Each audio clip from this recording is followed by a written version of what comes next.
Et si on parlait voix? Parlons voix. Voix? Voix? Voix.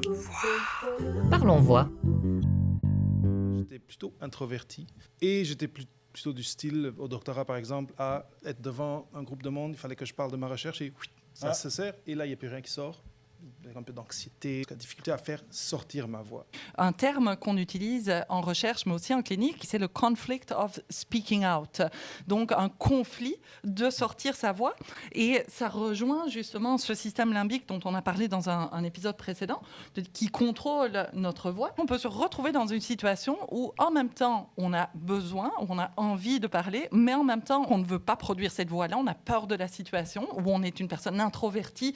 Donc, en fait, on n'a pas vraiment envie de parler et ça envoie des signaux contradictoires aux muscles vocaux et ça, au final, ça peut finalement faire qu'on se retrouve dans une clinique vocale parce que ça va aller si loin qu'on peut développer un trouble de la voix qui va s'appeler un trouble de tension musculaire, justement. De un, ma conscience de ma voix a changé. Oui.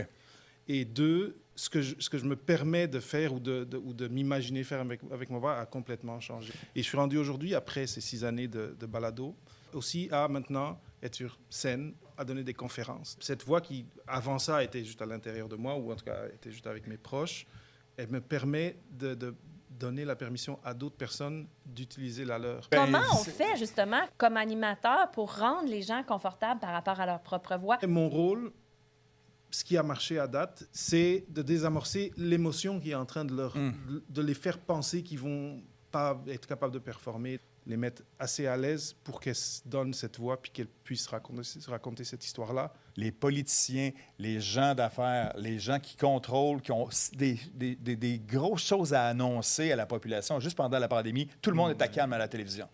Tout le monde était calme. Il n'y avait rien, personne qui disait « Hey, là, ça va mal. Non, ça va bien aller. » C'est toujours comme « Yeah, c'est apaisant, c'est rassurant, c'est confortable. On fait notre possible. » Puis tu le fais bien. Puis si tu arrives à passer ce message-là aux autres pour qu'ils trouvent cette zone-là à l'intérieur de soi. Après, il y a des personnes qui ont vraiment une opinion très forte sur le type de voix qu'ils ont. Et là, il y a des personnes que j'ai jamais réussi à avoir parce qu'elles disent non, je ne veux pas, j'aime pas m'entendre. Tous les jours, on parle et on entend notre voix de l'intérieur de notre corps.